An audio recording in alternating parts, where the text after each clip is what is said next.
Halo, apa kabar? Saatnya Anda menyimak berita Medan bersama saya Rido Yahya. Sejumlah berita menarik akan kami sajikan untuk Anda dan berikut 3 berita utama hari ini.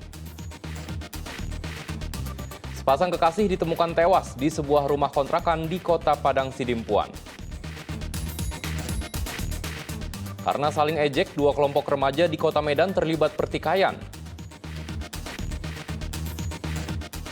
Puluhan hektar lahan pertanian di Desa Hutaraja, Sibanggor, Kabupaten Mandailing Natal gagal panen akibat banjir dari kolam penampungan limbah.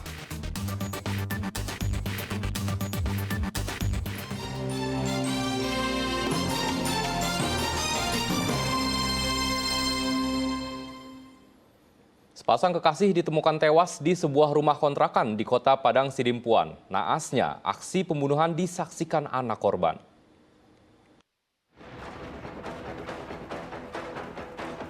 Warga di sekitar kontrakan Jalan Juber Ahmad, Padang Sidempuan digegerkan tewasnya sepasang kekasih, masing-masing Irmayani Ritonga dan Marwan Hakib.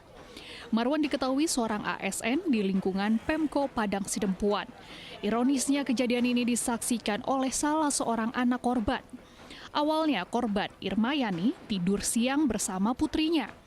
Ibu dan anak itu tiba-tiba didatangi Marwan yang kemudian menikam Irmayani 2 kali menggunakan sebilah sangkur yang dibawanya.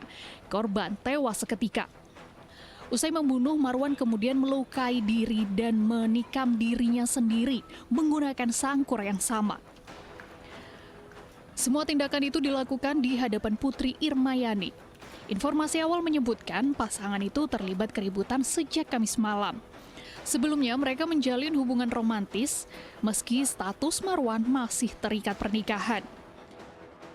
Yang terjadi dugaan berdasarkan keterangan saksi dan fakta di lapangan bahwasanya ada hubungan gelap di antara mereka dan si laki-laki memang sudah pernah mengancam, bahkan tadi malam dari bukti HP sudah kami sedikit dapatkan bahwasanya ada pengancaman percobaan tersebut hingga terjadi hari ini.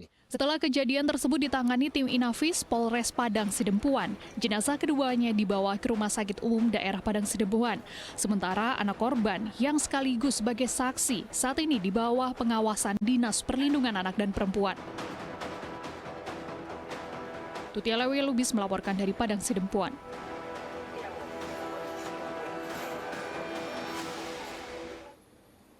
Karena saling ejek, 2 kelompok remaja di Kota Medan terlibat pertikaian hingga menyebabkan seorang remaja kritis dan 1 lainnya mengalami luka tusuk. 2 dari 3 pelaku telah ditangkap beserta barang-barang bukti 2 senjata tajam. Pertikaian ini terjadi di Jalan Setiajadi, Kecamatan Medan Perjuangan, Kota Medan. Tampak ketiga pelaku kemudian melakukan penyerangan terhadap kelompok remaja lain. Penyerangan ini berlangsung pada Rabu pekan lalu. Diketahui pertikaian bermula dari aksi saling ejek antar 2 kelompok pelaku dan korban. Kelompok pelaku yang tidak terima dengan penyerangan yang dilakukan kelompok korban kemudian melakukan serangan balasan dengan menggunakan senjata tajam. Atas peristiwa ini, 2 remaja bagian dari kelompok korban mengalami luka, yang 1 diantaranya bahkan dalam kondisi kritis usai bagian kepalanya terkena senjata tajam. 2 dari 3 pelaku berinisial AR dan S kini sudah ditetapkan sebagai tersangka. Melalui proses rangkaian penyelidikan kita mendapatkan 2 tersangka tersebut yang ada di belakang kita, dan 1 tersangka lagi belum kita temukan, masih dalam pengejaran. Jadi dapat kami jelaskan kronologis kejadiannya bahwasanya perkelahian remaja ini berawal dari saling ejek-ejekan lah ya, awalnya ya. Jadi si tersangka ini kelompok remaja anak Medan Tembung. Si korbannya kelompok anak remaja anak Medan Perjuangan. Pihak kepolisian kini tengah memburu 1 orang pelaku lainnya yang identitasnya sudah diketahui. Polsek Medan Timur kini juga tengah menyelidiki adanya motif lain dalam kasus ini. Muhammad Hamdani melaporkan dari Kota Medan. 2 pelaku pencurian sepeda motor di Indekos diringkus personel unit Reserse Polsek Sunggal. Salah seorang pelaku merupakan residivis. Berarti 6 orang datang orang ini ya? Belum genap setahun menghirup udara kebebasan, Andre Gulo harus kembali menjalani hukuman. Ia ditangkap karena mencuri 2 sepeda motor dari rumah indekos di Jalan Pembangunan, Medan Selayang, Kota Medan.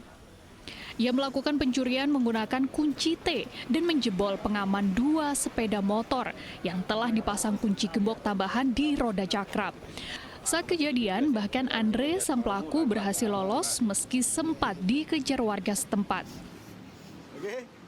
Melakukan mengunci gembok tambahan, namun hanya saja kunci kontak misi lengket. Korban lupa mencabut kunci kontak, sehingga pada saat beliau istirahat naik ke lantai 2 di kosnya, selang beberapa lama beliau ada mendengar ada orang yang coba berusaha membuka kunci gemboknya. Lalu beliau melihat, kemudian turun berteriak sambil berteriak maling, kemudian sepeda motor dibawa kabur oleh tersangka. Selama menjalankan aksi kriminal, Andre merekrut seorang pemuda 18 tahun bernama Habib Fauzan untuk membantunya menargetkan sasaran pencurian. Kedua pelaku pencurian itu dilumpuhkan petugas saat penangkapan di salah satu gudang tempat persembunyiannya. Polisi menyita alat bukti berupa pakaian yang digunakan saat terekam melakukan pencurian serta kunci T yang digunakan menjebol motor korban. Tuti Alewalubis melaporkan dari Medan.